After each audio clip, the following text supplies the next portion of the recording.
pictures hit me like a sound I couldn't move away from. It was Christmas morning. The tree lights were still on in my living room, a weak, steady glow that didn't do much to warm the silence.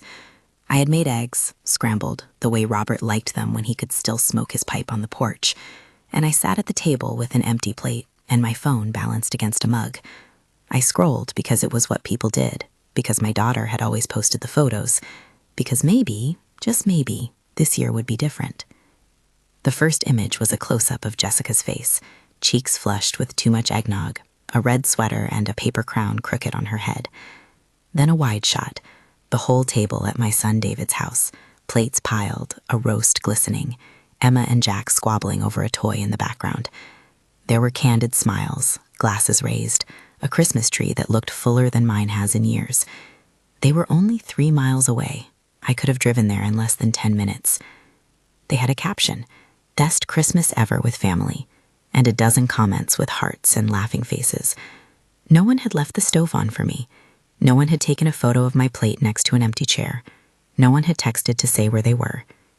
I put the phone down and listened to my house. The refrigerator hummed. A clock in the hallway ticked. Outside, a man down the street shuffled his walk. It was the kind of ordinary noise that used to be a background hum to the small choreography of our lives. Robert whistling as he fixed something, Jessica sneaking cookies, David complaining about the heat. Now those sounds were ghosts. My husband died 12 years ago. He'd been steady in that quiet, reliable way people are when they've worked the same job, loved the same cat, and learned all the small rituals of a marriage. After the funeral, there were casseroles and a card that said, "Call me if you need anything." And then on the first real holiday without him, I learned they had already decided what the holidays were going to be. They would be theirs.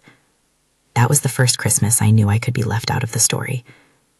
I tell you the image because it's still the thing I hold when people ask me how it started. Not the funeral itself, or the way grief hollowed out my routine, though those things mattered. It was the ordinary cruelty of discovery, laughing faces in a feed, and the knowledge that you were not in the frame. Where are you watching from? Drop your city and state in the comments. I like knowing where a story lands. It helps me remember I'm not the only person whose world rearranged without asking. For months after Robert's funeral, I kept thinking it would correct itself.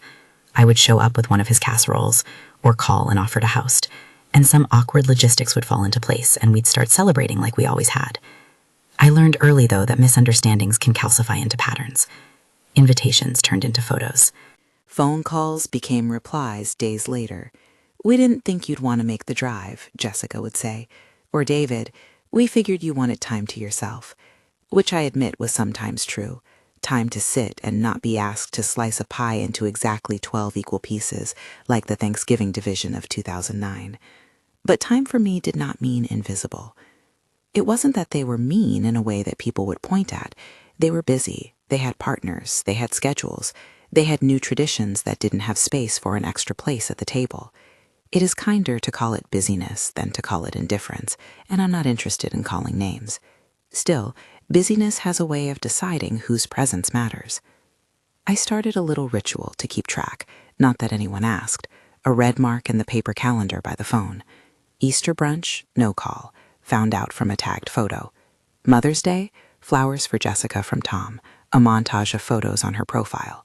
My birthday, 3 heart emojis on a post that had nothing to do with me. I called sometimes. I didn't always get through. Once, at Thanksgiving, I drove by David's place because part of me still believed the sound of our house smelled of turkey and could coax them out. Cars in the drive, lights on, laughter I could not hear but imagined. I stood across the street and felt foolish for imagining that a middle-aged woman standing in the cold could conjure her family back into the yard. Do you know the particular hurt of watching the life you built be edited without you? It's small, almost petty at first, an omitted face in a collage, a forgotten name in a caption. Over time, it compounds like stone. It presses. It changes how you navigate the house, where you sit at the table, when you choose to make coffee, which door you close when the night gets heavy. You learn to minimize yourself, to take less room, to try not to need anything at all so you won't prompt more disappointment. I tried to talk, not confrontational at first. I asked about their lives. I offered to babysit. I brought over lemon bars. There were apologies that felt like clumsy bandages for longer wounds. I didn't think, or we meant to call. They would send messages, abbreviated and full of good intentions, but the pattern held.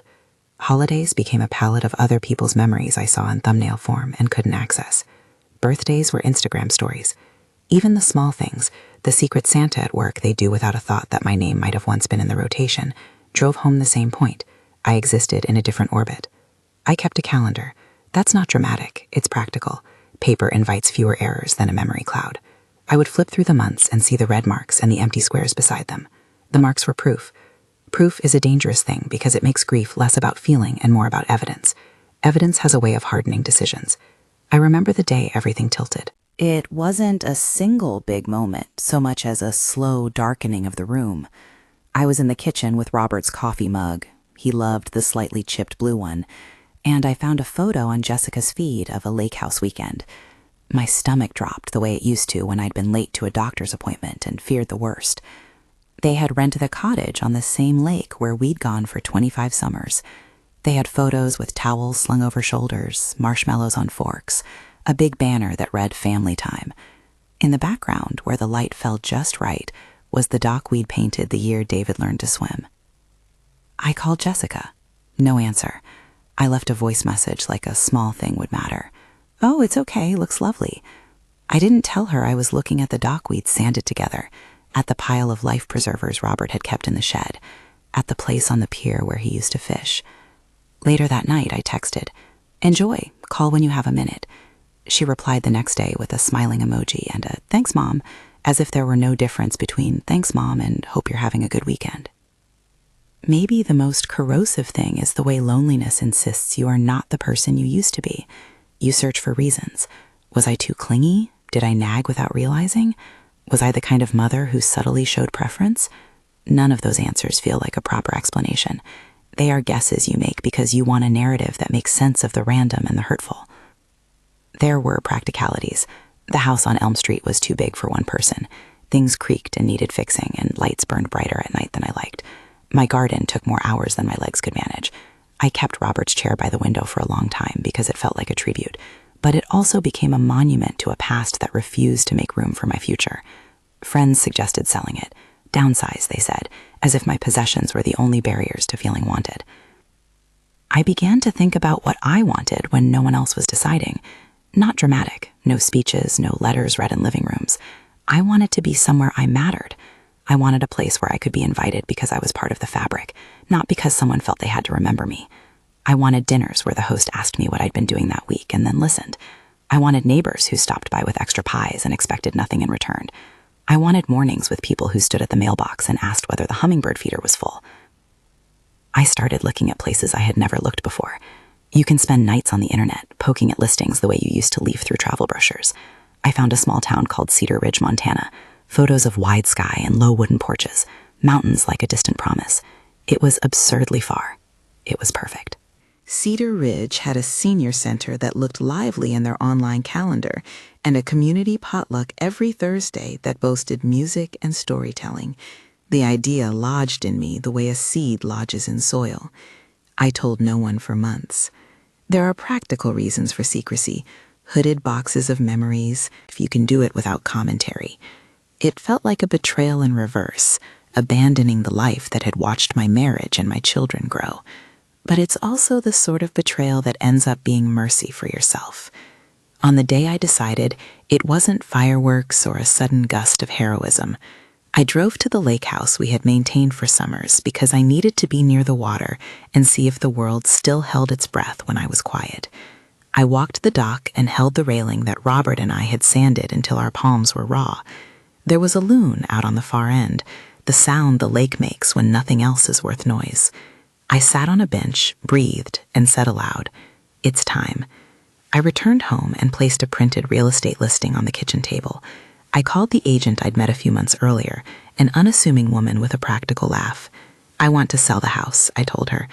Her voice didn't do the thing that everyone's voice had done lately. No shock, no over-concern, only the business-like calm of someone whose work was to help people change addresses. Selling the house felt like undoing the weight of a years-long decision. I packed a small box of things that felt indispensable: my grandmother's brooch, a stack of postcards Robert saved from trips, a faded photograph of our honeymoon pinned to a magnet. I made a list of things I could not live without, and it was astonishingly small. People who say you can't carry your life in a suitcase misunderstand how memory works. You can, and the essentials are rarely what you think. There were moments of quiet absurdity amid the ritual. I stood in the hallway and wrapped my wedding dress. No, not to be dramatic, just because it had hung there for years like a relic, and realized my hands could fold fabric without crying.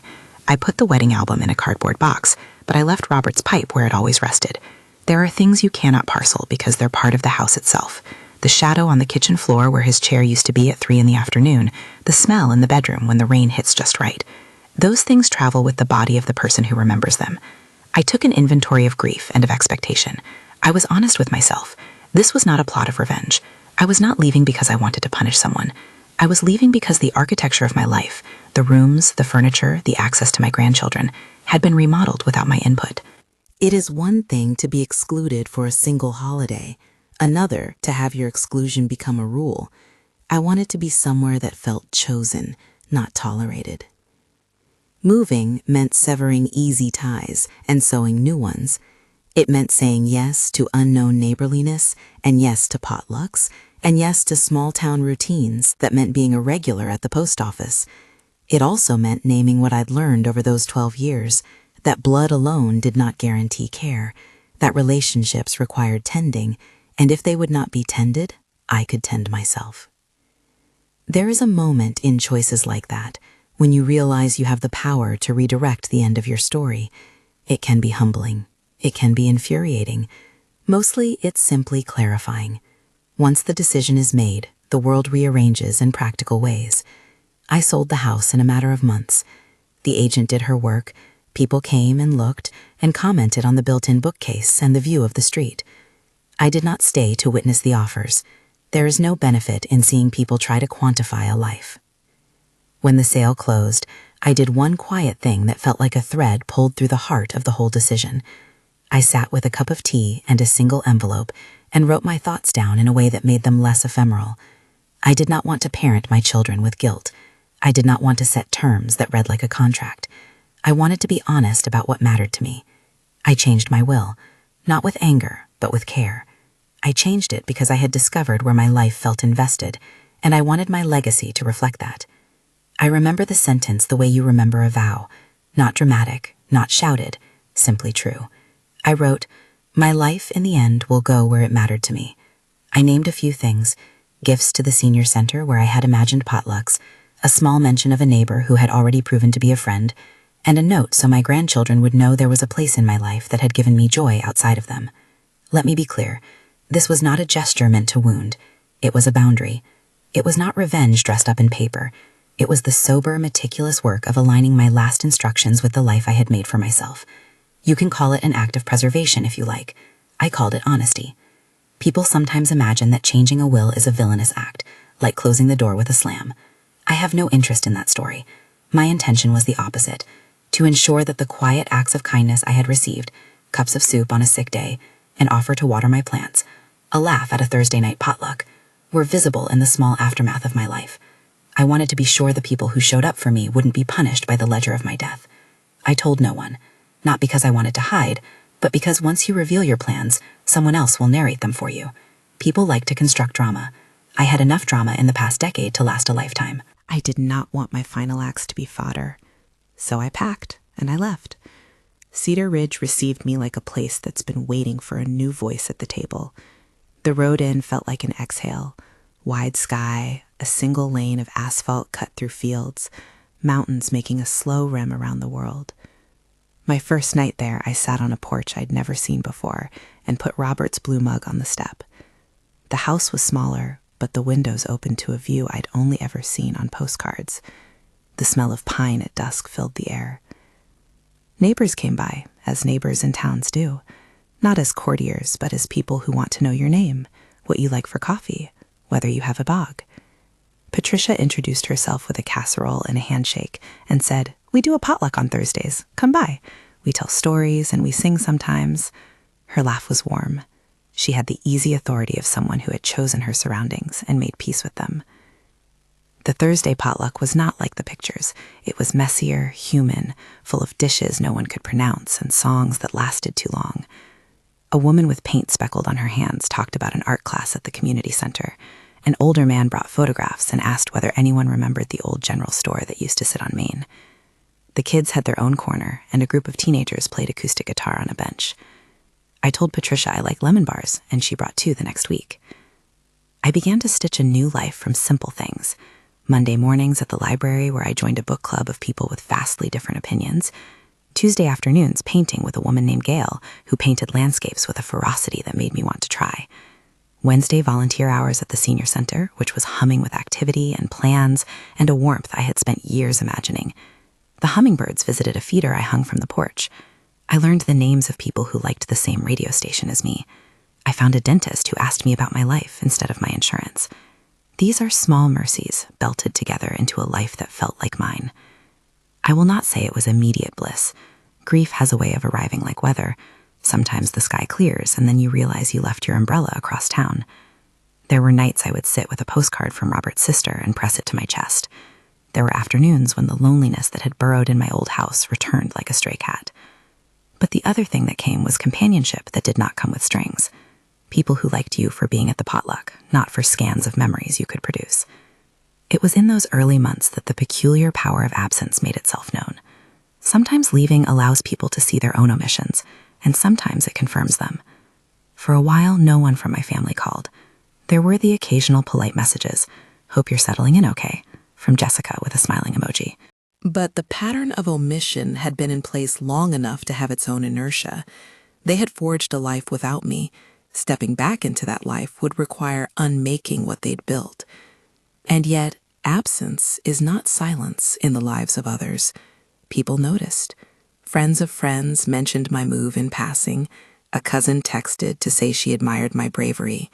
I received a postcard from Helen, my sister, with chicken-scratched handwriting and a note, "You always did have the best stories. Save some for me." There are, I learned, 2 kinds of distance: the physical one, the mileages and the road maps, and the emotional one, a kind of cold calculus that persists long after the plane ticket is bought. I had moved away from the physical distance, and in doing so, discovered that the emotional distance was less a wall and more a series of windows that could be opened or shut, depending on who tried. About 5 weeks into my new life, the first call came from David. It was the kind of call that starts a story you don't expect. His voice was thin, as if he'd been reduced in the telling. "Mom," he said, like a man remembering how to say something basic. He asked if I was all right. He mentioned the house and asked whether I'd found a place to hang my pictures. I listened. There is no joy in being the object of late remorse. I am not a creature made to celebrate regret. But I recognized the moment for what it was, a recognition, delayed though it might be. We talked for a half hour. He said he missed me. He said Emma wanted to come for a visit. He asked if I would come to Thanksgiving. I almost laughed and said yes, because some part of me wanted to believe in the magic of a holiday. But then I paused and remembered the red marks in my calendar. I remembered the quiet dinners I had eaten alone because the day had been taken out of my hands. "I'll think about it," I told him. It was the most honest answer I had. People say moving is a break. Sometimes it is. Sometimes it is a hinge. From where I stood on that porch in Cedar Ridge, watching dusk filter into the pines, I felt like a hinge that could swing both ways. I could open the door back to the life I had known and risk being placed again in a margin, or I could keep the door ajar and allow them to come into the room I had built. The choice felt enormous. That night after the call, I took the envelope with the updated note and put it in a small locked box. Not because secrecy was necessary, but because there is a sanctity to final wishes. That night I walked down to the edge of town where the lamplight makes the shadows long, and thought of the children I had raised and the people who had raised me. I thought of Robert and the quiet, ordinary love that has no publicists and no glossy photos. I thought of the Sefters, people like Patricia and Gail, who had held out plates for me when my own family did not. I am not going to tell you that I am a saint for choosing myself. There is no sainthood in survival. There is, however, a certain courage in naming what you value and ensuring it will be honored after you are gone. That is why I changed the will, to make sure my life ended the way it had been lived in its final years, with the people who had shown up. Not to punish, not to admonish, but to keep my life consistent with the facts that made me happiest. The call from David was the first note in a chord I had felt building for weeks. I did not realize then how loudly it would sound. I did not know that a week later Jessica would post a photo from a lake she had never told me about, or that my mailbox would one morning hold an envelope with a short, hand-scrawled letter asking for time and understanding. I did not know, though perhaps I suspected, that my decision to sell and to move would echo in places beyond me. For now, though, the town hummed in a way my old city never did. I ate lemon bars at a sunlit table with people whose names I didn't know 2 months before. I painted with a hand that surprised me. I learned that being chosen can feel like holding a warm mug on a cold night. But the knowledge that my family had begun, finally, to notice was a tremor in my chest that suggested a future scene I was not yet ready to play. There is an odd interim between the act of self-preservation and the response it elicits from others. It's the limbo where you decide whether to guard the door you have opened or to invite people in cautiously. I made a decision then. If they wanted to come into my life, they would need to learn the rules of this house. Invitations would be real, not assumed. Calls would be consistent, not once-in-a-blue-moon confessions. My grandchildren would meet me with intention, not as a checkbox on a holiday schedule. I had been alive long enough to know boundaries are a kind of mercy. They prevent us from being eroded until there is nothing left but an outline. They are not walls designed to punish, but fences shaped to protect a flower bed you finally decided to tend. The next morning, there was a letter waiting on the kitchen table from Jessica. It was short and clumsy, and for once, it was exactly what it needed to be. "We miss you," it read. "We didn't realize.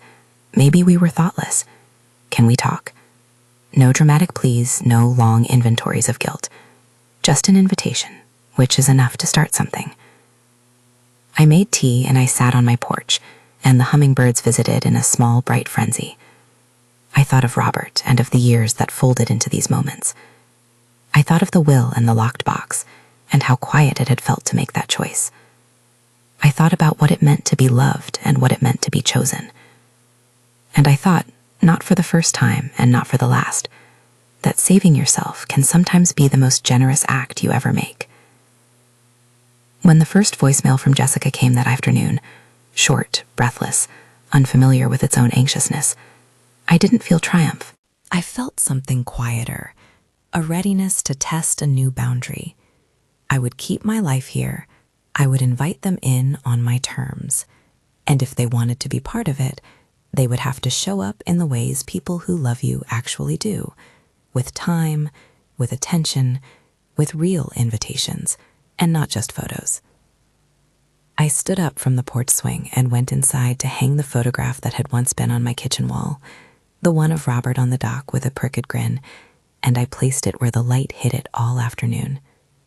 The house was mine now in a different way than it had been before. It was not empty, it was not full, it was something like available. I had no idea how they would respond next. Would they come driving across 3 states to claim what they'd left?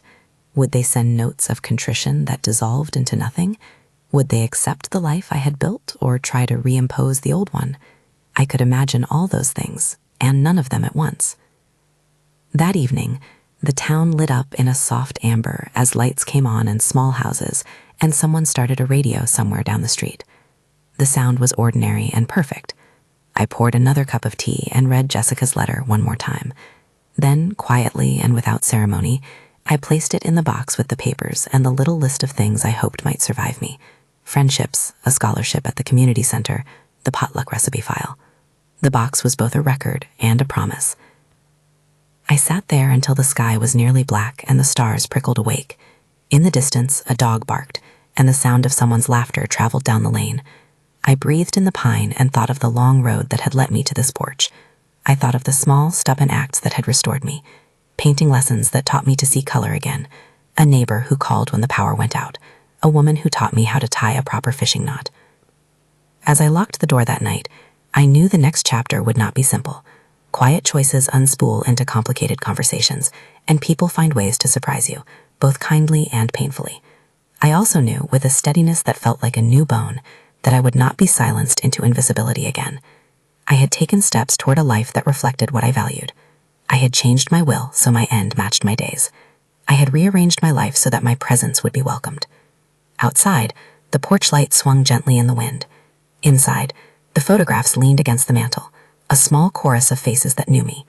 I poured one last cup of tea and sat with it, letting the warmth go somewhere inside that had been cold for a long time. The story was only beginning to bend toward something I felt capable of holding.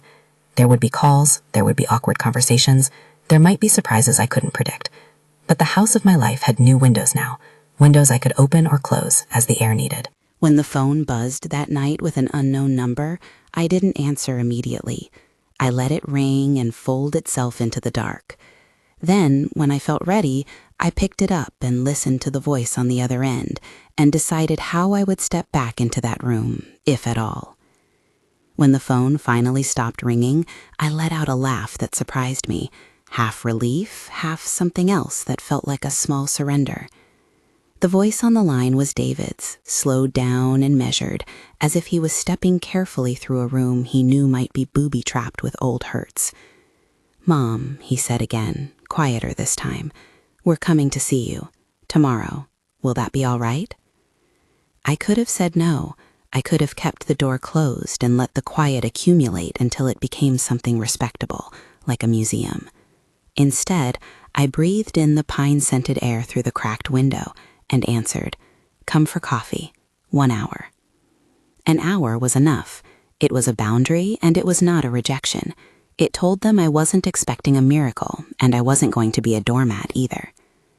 They arrived mid-morning in a car that seemed too small for the luggage of contrition they brought with them: flowers wrapped in grocery paper, a box of pastries, a child's stuffed bear that had seen better days. Jessica's eyes flicked around the living room the way someone read a house for clues. David looked like a man who had rehearsed apologies on the drive and still hadn't found the right words. Emma and Jack, my grandchildren, bounded in with the rapid certainty of people who had been taught that a house is only a shelter when someone is inside it to make it home. Helen came with them. She has always been my sister's sister in the practical way people become family, not because of shared DNA, but because of shared history. She took my hand in both of hers and did the thing sisters do, squeezed hard enough to say without words that she was on my side. They stayed long enough for coffee and 2 more chairs pulled out on my porch. The children chased a monarch butterfly that drifted across the yard, and for a while I watched them and felt no malice, only the soft ache of watching time run a loop you weren't given a ticket for. Conversation hovered, then landed. David's voice was small at first, then bigger when he found something to steady it. "We didn't think you'd go that far," he said finally, then swallowed as if he'd spoken more than he meant. "We thought, Mom, we didn't realize how much we were leaving behind." It was a clumsy sentence. I could feel the years between us and the unevenness of it, apologies wrapped in explanations. To be honest, I had rehearsed responses for this exact line. I didn't hand him the script. I sat with him and said, "You didn't have to go far to leave me. It was the small things that added up." Jessica cried then, but not the dramatic sobs of a scene in a movie. Her shoulders shook with the precise embarrassment of someone who had been shown a truth about themselves and wanted to do what they could to fix it. "I should have called," she said. We should have invited you," I finished for her. It wasn't enraged, it wasn't theatrical, it was true. That truth moved through the room like a cool draft. The children came back and sat between us, unaware of the complexities that their presence smoothed and complicated at once. They asked to see my place, to meet my neighbors. They wanted to drive the road to the lake just to see the dock they'd been in a photo without me. I said yes to some things and no to others. I told them I would not be available every holiday simply because a date in the calendar told them to be there. I said I wanted first a steady pattern of calls, small things, like 1 morning a week where they would actually talk and not send an emoji. I said I wanted real invitations, not the kind that are invented in captions. I did not mention the will. The envelope sat quietly in the locked box and didn't need to be brandished like evidence. They could sense something had changed, though. You could see it in the way their hands lingered too long on a chair back, as if they were not sure where their place was in the room anymore. "Mom," David said finally, and there was a new urgency in his voice. "We want to come up for Thanksgiving. Please, let us try." I looked at him. His plea was earnest, as was Jessica's when she folded into the conversation. I thought of the red marks in the calendar, of the years that had become a ledger. I thought about the small rituals I had taught them, how to slice potatoes, which spice went into the stuffing, and how those things can be performed by people who don't remember who taught them. I thought of Robert and the way he had built rituals that had once made our house an anchor. "Come for dinner," I said at last, "but on one condition." They leaned in, as if any of us in that porch swing village room were about to reveal a secret recipe. I took a breath and said, "If you're going to come, you have to come like you're here. That means you arrive, you call the day before. Emma and Jack come on a day where it's not just a holiday photo opportunity, and you mean it when you say you'll be here." It wasn't perfect language. It wasn't meant to be. It was a beginning, a list to be tested. They agreed, immediately and gratefully, as if they hadn't known boundaries could feel like relief as well as accountability. A week before Thanksgiving, Jessica called me and asked if she could bring over a pie. She'd set up a time to help me pick up the kids at school the following week, she said, and David wanted to see the lake. I could hear the sincerity, clumsy but steady, and I felt something in my chest loosen the way a knot does when someone traces a path you've missed. Thanksgiving itself was not flawless. There were moments where old patterns tried to reassert themselves, the way someone would reach for a pan and forget to ask if I needed the space, or the familiar habit of conversation skipping past me as if I were a piece of furniture. Yet there were also moments I'd been starving for. Jessica asking about my painting class, David and I walking to the dock at dusk to talk about a fishing knot he'd never quite mastered, Emma sitting with me on the porch steps and insisting on learning how to make lemon bars just like Patty's. Helen watched me that day with a look I recognized, the one loving siblings give when they see you stand up and choose yourself. "You did the right thing," she whispered that afternoon as we stood at the sink rinsing glasses. "You did." I said nothing. I felt the truth of it like sun through an opening cloud. Doing the right thing didn't mean it was easy. It meant being honest with what I needed and expecting the people who loved me to meet me there. After Thanksgiving came a string of small tests. Calls were kept. They arrived for a Saturday potluck without an elaborate announcement. David called, not to ask for a favor, but to tell me about a book he'd read. Jessica, who had once been the poster child for hurried apologies, began sending me photos of things she thought I'd like: a painting class flyer, a recipe, a goofy selfie that made me laugh. Emma wrote me a letter with glitter that I kept in my jewelry box. Jack brought a rock he declared the best rock in the world and presented it with the solemnity of a small king. One afternoon, David asked if he could bring a friend by to meet me. "He says he likes to fish," David said. "He grew up on water." They came with 2 fishing poles and a cooler. They sat on my dock and told stories about the dumbest thing they'd done as boys. I listened and realized that the people's lives our children had built were not a betrayal, but a branching. It was possible to be both proud and hurt by how they had grown. Not everything unfolded smoothly. There were setbacks.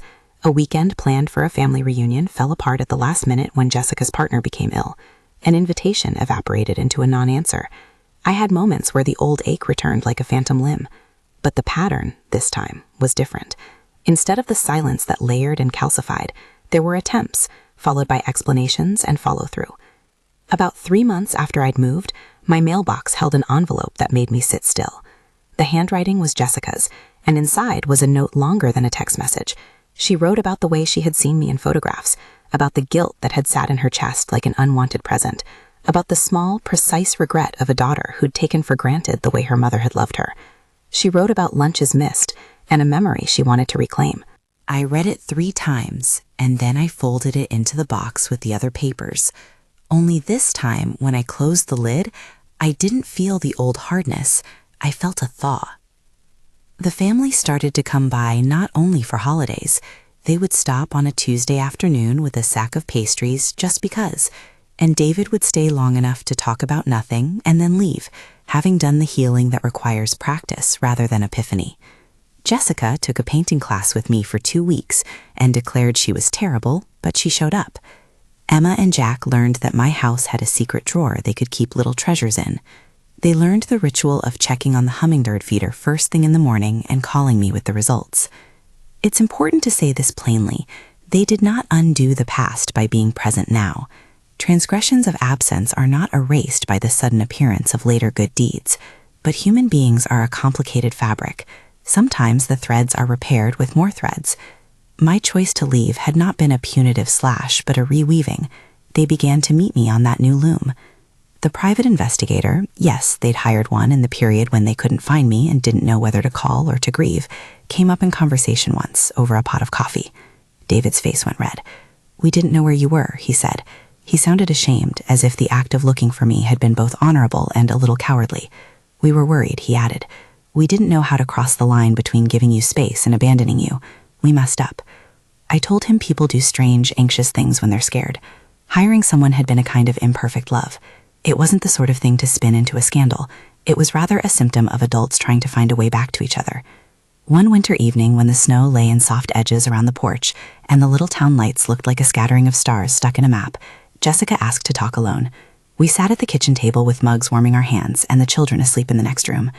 "I don't expect you to forgive me overnight," she said. "I don't think you should, but I want you to know I'm trying." Her hands trembled. I could see the old patterns of her life, carrying 1,000 small tasks and forgetting the one thing she needed to carry herself. We spoke then of practical things and of emotional ones. I listened. I offered what I could, a willingness to be in their lives again, with terms. I offered them the chance to show up, knowing that trust is not a switch, but a series of small lights someone must keep lit. In the months that followed, there was a Thanksgiving where we all cooked together and a 4th of July with fireworks that Jack squealed. There were arguments, the small domestic ones, about where the good knives were kept and who was responsible for remembering the dog at the sitters. Those arguments were not the same as the wounds of omission. They were ordinary friction. I accepted them as part of being entangled with people who live differently than I do. I held to my boundary about the will, not because I wanted to hurt anyone, but because I needed to keep the end of my life honest to the life I had actually lived. I told them, in a gentle moment on the porch, watching a summer thunderstorm roll over the ridge, that I'd made my intentions clear, and that my choices reflected where I had found myself these last years. They listened. There were tears. There were small, fumbling promises, but they did not plead for the will. They asked instead for my presence. That felt like a real request. Some of the most tender moments came in the quiet, where nothing of consequence had to be decided. A Saturday afternoon where Emma and I tilled a small strip of earth for a vegetable bed, and she declared she liked dirt, but only the kind that didn't have worms. An evening when David and I sat on the dock, and he told me a story I'd never heard about his first job, and I laughed until my ribs hurt. The ordinary human stuff mended the ragged hems of our connections in ways nothing dramatic ever could. I did not let them back in at full volume all at once. That would have been a sort of surrender I wasn't willing to make. Instead, I let them in a little at a time. They began to understand, piece by piece, that being a family member isn't a title you wear. It's a practice you show up for. There were outsiders, of course, neighbors who were curious about the reunion, old friends who watched the slow orbit of reconciliation with a kind of astonished hope. Patricia, who had been among the first to bring me a casserole, became a steady presence in the life that formed around me. She did not act like a second family. She acted like what she was, a friend who had chosen to be near. That choice, in its quietness, was one of the most radical affirmations of my decision to leave. Years pass, and in the way years pass, they start to pile up into stories. There are now photographs on my mantle with the smiling faces of a family that has weathered a test. There are still gaps and flutters of old wounds when a day slips by with no call, but those days are rarer. I still have my locked box. The envelope with the will is there, a small, firm thing. Sometimes I open the box and take out a postcard or a letter, not to rehearse grievances, but to remember how far I have come. That act is not spiteful. It's the historiography of my life. One autumn, much later, Jessica called me and asked if she could volunteer at the community center with me. "I think I'd like to help," she said. I want to see what it's like to be part of that place that seems to mean so much to you. I agreed, and we spent a Saturday serving coffee and stacking chairs and listening to the stories of people who were like us, finding ways to make a small life together matter. Watching her there, learning the rhythms of a world she hadn't known, felt like a soft victory, not for me over anyone, but for the idea that people can learn to show up differently if they want to. There is, in all of this, a kind of humility that grows when you choose yourself. It doesn't make you less loving. If anything, it makes love more honest. When my grandchildren hug me now, it is not perfunctory. They climb onto my lap because the lap is real. When my family calls, it's not because of a guilt that has to be assuaged. It's because of a pattern of relationship that needs tending. I do not pretend that everyone in my story is pristine. We are all messy. We are all learners. I do not claim a moral high ground. I claim only what the years have taught me, that claiming your life is a necessary act, and that sometimes preserving your dignity requires physical movement and emotional boundaries. People often ask whether I regret changing my life, selling the house, making decisions that at first glance look dramatic. My answer is always the same. I regret none of it. Not because I wanted to hurt my family, but because I wanted to live in a place where I mattered and where my presence was not a footnote. I wanted to be chosen and I wanted to choose. If there's one thing I hope you take from this, it's not a blueprint for leaving, not a how-to on setting fire to your past. It's simpler and messier than that. If you are being slowly edited out of your own life, you have the right to redraw the margins. You have the right to seek a life where you are counted in. That seeking can be gentle. It can be loud. It can be practical. It can be sentimental. Mine happened to involve a move across the country, new friends, a porch swing, and a will tucked into a box. Yours will look different, and that's the point. When the grandchildren barrel into my kitchen now, when the hummingbirds fight over the feeder and Patricia leaves a casserole on my step without asking, I feel held. I also feel a stillness that wasn't there before, a steadiness that comes from deciding in no uncertain terms to care for the self you have left. There are nights when I sit on the porch and watch stars prick the sky and think of Robert and how patient he was with me, with our quiet life. There are mornings when a potluck song drifts across the street and I realize that my choices have given me a different kind of home, one made of chosen people, steadied by routine, and warmed by small, true efforts. If you've watched this far and felt something move, anger, recognition, relief, know that you're not alone. Lives rearrange themselves every day. People find the courage to take steps that surprise even themselves. If my story means anything, perhaps it's that saving yourself is not always an act of selfishness. Sometimes it's the clearest way to honor the people who showed up and the life you still want to live. If this resonated, please subscribe and share it with someone who needs to hear that changing course can be grace. Tell me in the comments where you're watching from. I'd still like to know.